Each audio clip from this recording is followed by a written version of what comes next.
یک روزی این دنیا به 10 روزی گورای در گور نه استغفرالله نه سبحان الله نه الحمدلله نه جمعه خونه نه حج. ای بچه این دنیا دمش هسته اون نخو که 1000 بار ای گور خوب ای دنیا را زندگیش با اون شرطه که چشم آخرت قد بینیم 1000 بار محتاج میشی به اونجا که یک از یک دعام رو کنم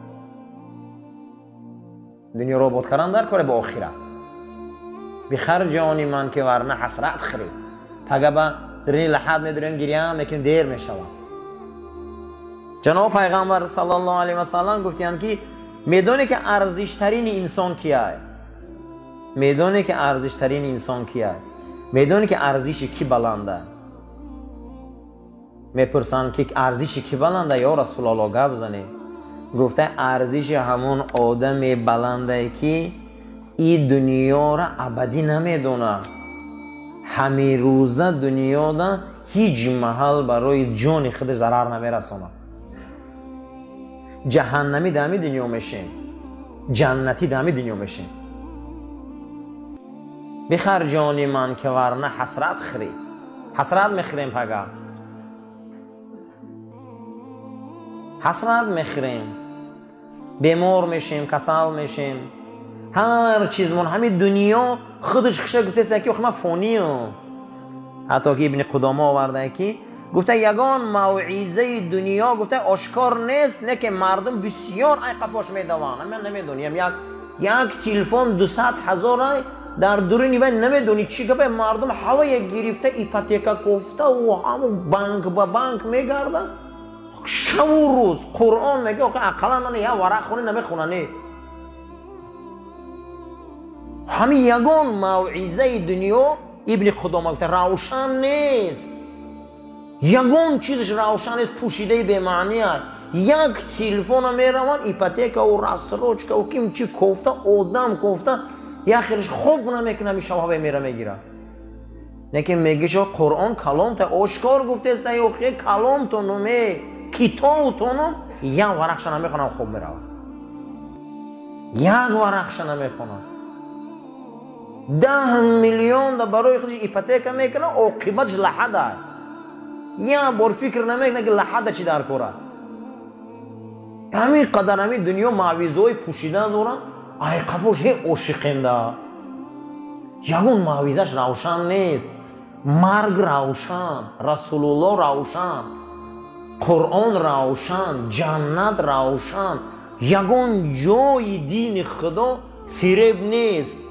اما در کردنش میترسیم چیزی طوری که پوشیده ده ای قفوش هی میدویم که ابن قدامه همین قم میدویم که پوشیده این همی پوشیده اما مگه آخی شما را این ارزو حسرتاتان مگه سراتان آو میکنه یک باری آو میشه نه که ارزوهای شما هیچ جایی نه که که نشوان ارزوهای هیچ جایی نه که ای بین روان گردش ایام ریشا را سفید کرد چشما را خیره کرد میان خم راست خم کرد چهره ها را زرد و استخوانی کرد با قطیشان میشنی با همون ارزوهای به معنی او میگه شما یه بار میگه بس کنی اوخی دین اکل اینمی خود دنیا خوشه گفته است اوخی و ما فونی میگه و ما عبادی نیستم در شما اما آخرت های باقی برای همین عزیزو این دنیا را کسی به چشم آخرت میبینه خشا به حالش دنیاش بوده کسی دنیا را به چشم آخرت میبینه او دنیاش بهشت میسازه او صحابه بود که میرفتی در مدینه بهشت میدیدی در زمان اونها نمونه های بهشت میدیدی هر یکتی اونها یک دنیای داشتن هر یکتی اونها یک دنیای ساختن یکی به تجارت یکی به زراعت یکی به فقیری یکی به کمبغلی یکی به ناداری یکی به اوج پهلوانی آخرت خریدن همه اونها آخرت خریدن همه اونها آخرت صاحب شدن حتی که حضرت ابوبکر رضی الله تعالی عنه حضرت عمر دلالتی به اسلام کردن حضرت عثمان میگن پدرشان در یک روایت دیگه امکیشان حضرت عثمان میگه چپا کشال کرده بود وقتی ایمان آورده بود. ای پوچه‌هاش چپا کرده کشال کرده بود. حضرت عثمان از پایان میگه پخترقتی لطه دود میداد که عثمان از ایمانش گرده. میگه همون بینی های حضرت عثمان میگه در درون دودی لطه بود که از اسلام بود میگرده. میگه او حضرت چپا کشال کرده بود. بعد میگه همون سیخای آهنی را سرخ میکرده آورده در پری میانای حضرت عثمان میجقید که ای دین محمد میگرده صلی الله علیه و سلم. عذابش میداد. این اسلامی که بسیار از بر راحت اومده سیموده. این اسلام بسیار مشقت قد اومده گه. حضرت ابوبکر میگه اون وقت میگه بسیار پولی کلان داشتن. همون زمان ده حساب کردن علما 460,000 دلار در همون زمان داشتن. مورخا حساب کردن. با اومد میگه قطعی امکی حضرت عثمان صحبت کرد گو اگر لازم باشه گو من پول میتیم همین خلاص کن. من میتیم پول شگو همین جواب ده. عثمان خرید. ابو عبیده عامر ابن جراح خرید. عبدالرحمن ابن عوف مسلمان کرد. حضرت عمر نصیحت کرد مسلمان کرد. بلال خرید. عمار خرید. نغیره را خرید.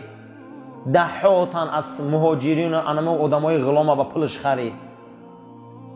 حتی آمد در خونش وقتی هجرت میبرامد با رسول اکرم صلی الله علیه و سلم رفتند. وقتی که میبرامدن از مدینه منوره رفتند از مکه ابو قحافه پدرش آمد اسماء مادر مون پرسید که خونه در یگون چی موندگی اوتاد برای خوردنتون وقتی مدینه منوره رفتگی.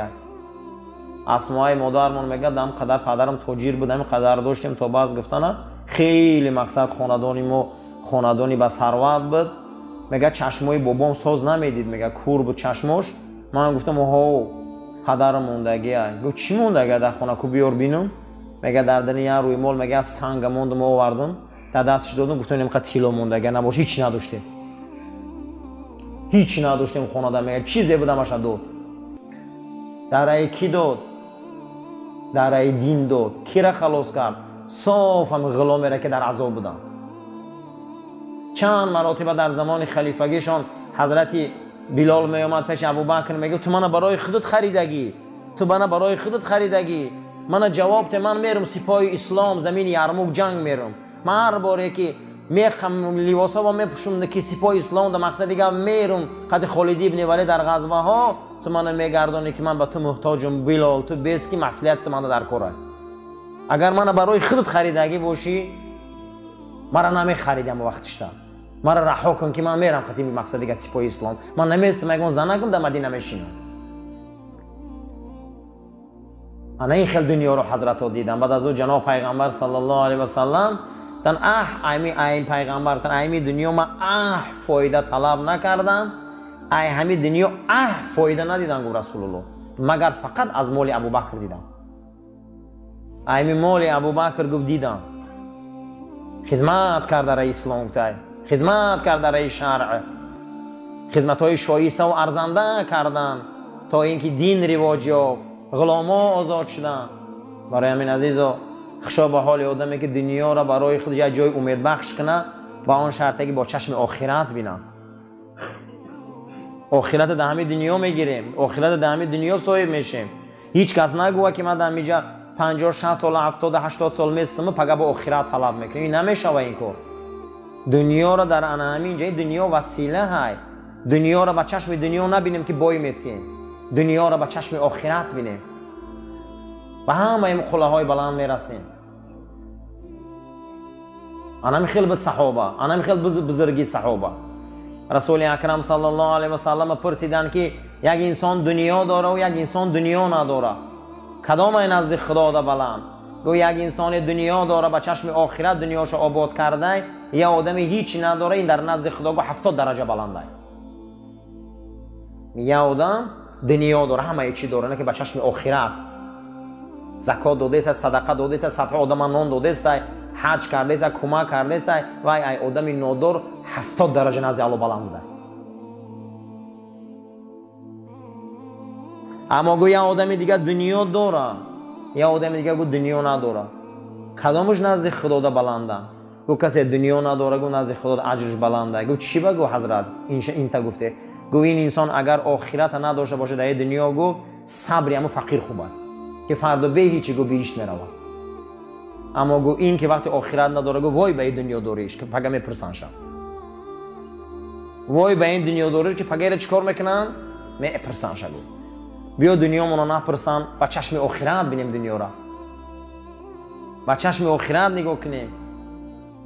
چشم آخرتش بنیاد مسجد است، چشم آخرتش 5 وقت نماز است، چشم آخرتش یتیم خانه است، چشم آخرتش دست به جمعیت دراز کردن است، چشم آخرت خدی دیدن در کار دنیا را تا اینکه همین دنیا برای ما به هیچ شود.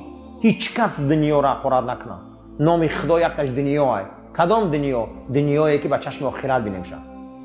این همین حوزه همجا ششتنی ما همش با چشم آخرت شدیم ما همجا دار که آخرت ما نابود شود. کجا دیم همین دنیا دار. لیکن رسول اکرم صلی الله علیه و سلم گفتیان که الفقر فخری. فقر فخری منه. و حیران میشن که چی خیل بو ای بر میگن که فقیر نباش، کمبغل نباش، ای خیلی کن ای خیلی کن، صاحب زکات و صدقه شو. با میگه پیغمبر میگه فقر فخری منه. پیغمبر صلی الله علیه و سلم گفتن که فقر این لباس دریدگی نه، فقر بخونگی و بیداری و پوچیگری نه، فقر این کیسه پوچ نه. معنی فقر همین نگفته که هر یک امتی من دانه که همین دنیا ابدی نیست. همین فقر گفته. ماشین داری، خانه داری، در داری، تلفن داری، جوره داری، ای قفاش انمی خیلی ایمان داشته باش که ابدی نیست. انمی بده فقیر. این ابدی نیست برای ما. یه روز میره دست ما. کسی انمی خیلی عقیده داشتگی باشه، عقیده رسول الله را داشته. همه چین ابدی نیست از حضرت برادران. این همش اثری همه میمونه میره اینجا. این دنیاش همه این میمونه اثری همه. کسی که تمامی داراییش ابدی نمیدونسته و نزد الله نمی فقیر بوده است. معنی فقر نمی بوده است که یگان چیز برای ما ابدی نیست. وقت ساعتش خیلی رنگ و برنگ میگذره میره. چیکار کنیم تا زندگیمون درست شود؟ این دنیا زندگی نه است کنیم دنیامون آباد شود. گفته است که با چشم آخرت دنیا را نگاه کنیم. با چشم چی؟ آخرت. خشو به علوش یگان گر دنیا حرام نیست. کسی با چشم آخرت دنیا را نگاه میکنه، من میگه الهی نم 1000 سال خدا عمرش بدم. ابوبکر، عمر، عثمان و علی صحابه بزرگ دنیا را با چشم آخرت دیدن، دنیاشون آباد شد. کسی که دنیا را با چشم آخرت میبینه، این دنیا لعنتی دنیا نیست. کسی دنیا را با چشم آخرت میبینه، چی خوب دنیایی در زندگی کرده، چی خوب دنیایی در زندگی کرده. خشو به حال الهی نم همین کسی دنیا را با چشم آخرت میبینه، خدا 1000 سال عمرش ده. یکون جای کمبودیش نیست. همین خداوند به عبادتم بره، به طاعتم بره، برای رسولش بره، پاک خرم، پاک گردم، صاحب فرزندای صالح باشم، زندگی اویلای شایسته کنم. الهی نم 200 سال عمر بینم، گندگی داشته عمری دراز. اینم دنیا را با چشم آخرت که نمیبینیم، در 50 ساله عمرمون همین عمرمون بیزوری میکنیم. میگیم چی عمره، چی دیدم همین دنیا؟ برای که با چشم آخرت ندیده استیم شوخی. دنیا را با چشم آخرت دیدن در کاره. یکی از زندگی‌های خوبی این دنیا همین بوده که دنیا را با دنیا تماشا نکنی، دنیا را با آخرت تماشا کنی. دنیا را با آخرت. روز جنگ خندق رسول اکرم صلی الله علیه و سلم نشستگی بودن. بعد از او گفتن حضرت که اصحاب چی حال داره؟ صحابه دنیای تنگ داشت، آمدن این اینون شکایت کرد، ای آب شکایت کردی، ای پشک شکایت کردی، ای خراک دیگه شکایت بالای شکایت شدن. گریب جناب پیغمبر زیغ شدن. فقیری و کمبغلی هم قینده یوخی. چهره جناب پیغمبر صلی الله علیه و سلم تغییر یافتن، زیغ شدن. حضرت عثمان رضی الله تعالی عنه از بین صحابه خستن، صحنه را فهمیدن، بیرون برآمدن رفتن. بعد از اندک میگه حضرت عثمان میگه نیم خواب، میگم قپای کلان، میگه نیمش میگه به زور میگم تا ایمی دهنی در خیمه جناب پیغمبر در آمدن. اومدن در پیش رسول اکرم صلی الله علیه و سلم موندن و بعد از او دهنی همون قپی نیم کالاشون کشودن، همون لیمچه‌شون رو پایان کردن. میگه نگاه کردیم نیم لیمچه‌ای که حضرت عثمان آوردن که در اون زمان این دارایی را خیلی ثروتمند نداشت، آمیخته با طلا و نقره همه را در دامن رسول اکرم ریختن. گفتن حضرت همون تجارتام جمع کردگی بودم در همین خزینه هم چیزی که به جمع کردم و برام دادم تا بگیرم باشه همین ثوابات تقسیم کن زیغ نگرده چهره‌تون زرد نگیری. جناب پیغمبر میگه نشسته بودن میگه کم تر ایستاد میگه دیدیم که چهره رسول اکرم صلی الله علیه و سلم میگه از همون نورهای تیلو میگه روشن‌تر شد. پیامبر چهرهش میگه خرسان شده و گوی مردم خبر داره خدا از وعده کرد که برای عثمان دیگه گناه ضرر نمیکنه.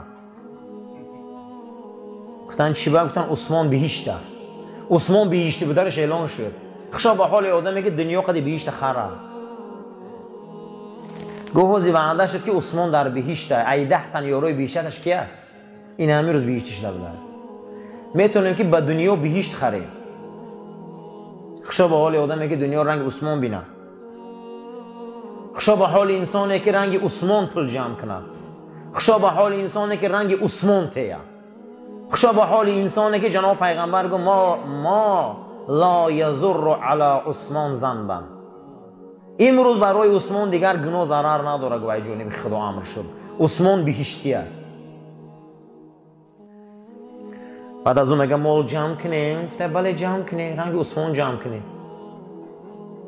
گفته ذخیرهش کنیم. گفته رنگ عثمان ذخیره کنیم.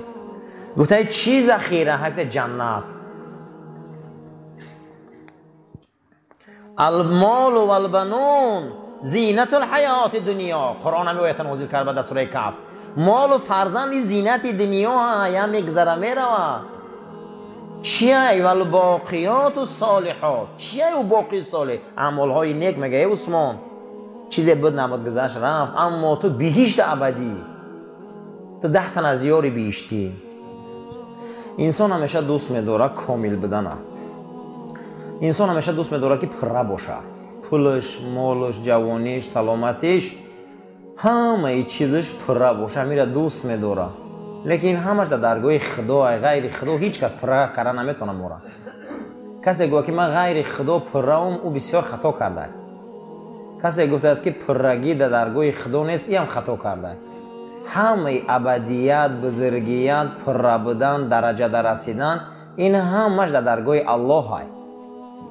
جنت ابدیه، جوانیش ابدیه، پیری نداره، مرگ نداره.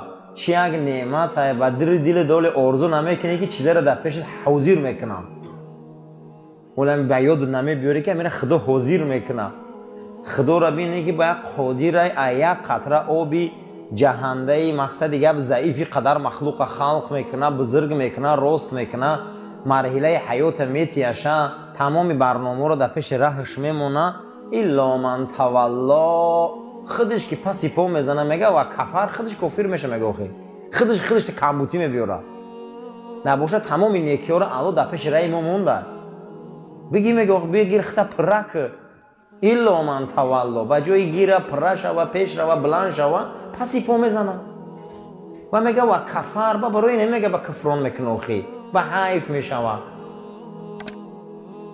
دنیا رو با چشم دنیا نگاه کردن این شکسته. کسی گوه که من دنیا رو با چشم دنیا نگاه میکنم پیش میرم این دنیا آباد نمیشوه. دنیا رو با چشم آخرت نگاه کنی آباد میشوه. خشو به حال انسانی که دنیا رو با چشم آخرت نگاه میکنه. من امروز دنیا رو با چشم آخرت نگاه کردم جمعه خانه اومدیم.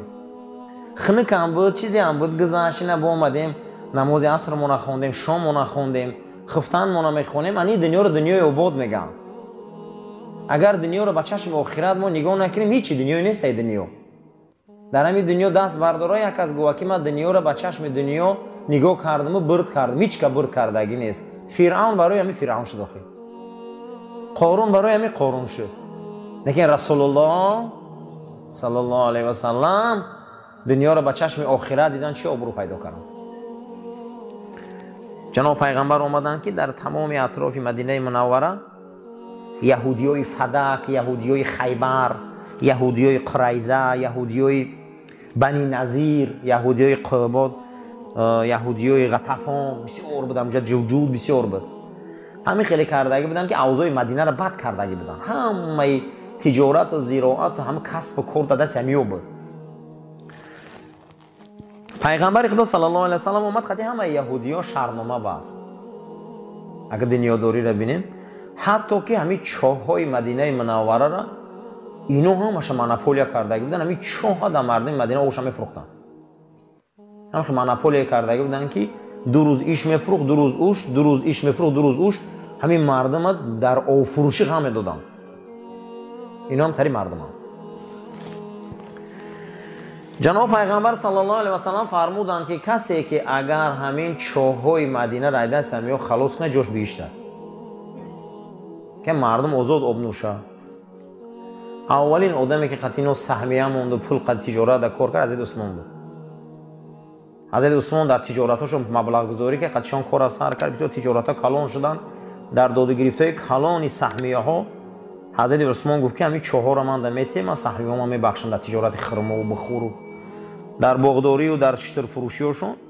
بعد در یک هفته 2 روز آب در عثمان دادن. گفتن خیلی سهمیه های مربی گفتن ای بر مدخای تجارت ها منوسه که من اما 4 را داده میتیم 2 روز ایتی 4. این در 2 روز مردم هم که تامین آب میکرد که مردم یک هفته آب از آب نمیکشید. یک هفته 2 هفته دیگه تجارت یهود در بازی در اومدن، دیگه آب فروختن نتونستن.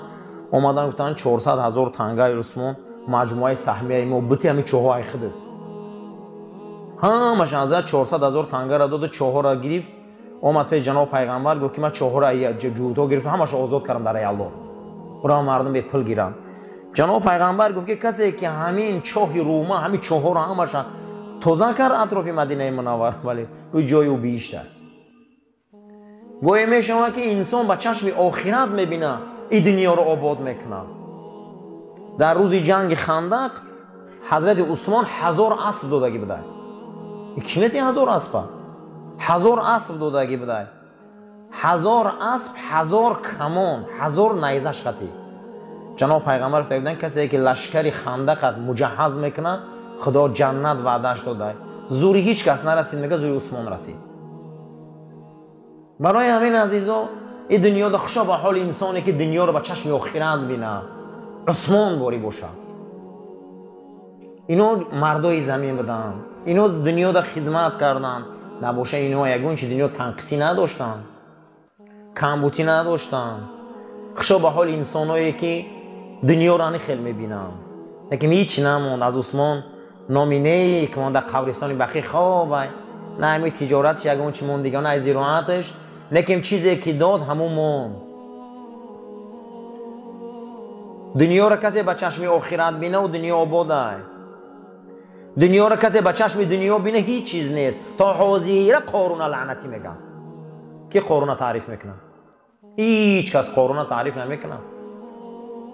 هیچ کس فرعون تعریف نمیکنه. هیچ کس. نه که این دنیا را بینین که از نیکا هم تعریف میکنه این دنیا را. در این دنیا که چه خیلی زندگی کنیم که دنیا خوب باشه. در این دنیا رنگ عثمان زندگی کنیم. در این دنیا رنگ حضرت ابوبکر زندگی کنیم. در این دنیا رنگ حضرت عمر زندگی کنیم. در این دنیا رنگ بزرگامون زندگی کنیم. مثل همه آدمایی که از این دنیا را با چشم آخرت دیدن. این دنیا را با چشم چه دیدن عزیزا؟ آخرت دیدن. این دنیا را کسی با چشم آخرت میبینه هیچ محل حرام نیست. هیچ محل حرام نیست. دنیا را با چشم دنیا میبینی به حرام میشود. کسی دنیا را با چشم آخرت که دید او را هیچ کس موعظه زکات نمیکنه. کسی دنیا را با چشم آخرت دید هیچ کس وای موعظه صدقه و احسان نمیکنه. وای خودش خدا داده یک با چشم آخرت دیدن میگیره. گوسفند میکشن، خانه پیغمبر خدا میبیارن صلی الله علیه و سلم. پیامبر اکرم گوشت ریزه میکنن. بعد یه روز میپرسن حمیرا، عایشه چی موند خونه ده؟ فرستاده خدا نصفش بخشیدم، نصفش در داخل همون انبارخانه مونده. نصفش مونده، نصفش بخشیدم. عایشه همون بخشیدگیش مونده، این نصفش که اخته هیچ نمونده. همون دودگید موند. دودگید موند عایشه در دنیا که کردی. اون ندوده که اخدت میخیر او برایت هیچ نمیشه رو حساب نکه. همون نمونده. چیزی که دادیم اون موند برو. چیزی که دادیم اون چکار کرد؟ اون موند. خوشا به حال انسانی که دنیا رو به چشم آخرت نگاه کنه.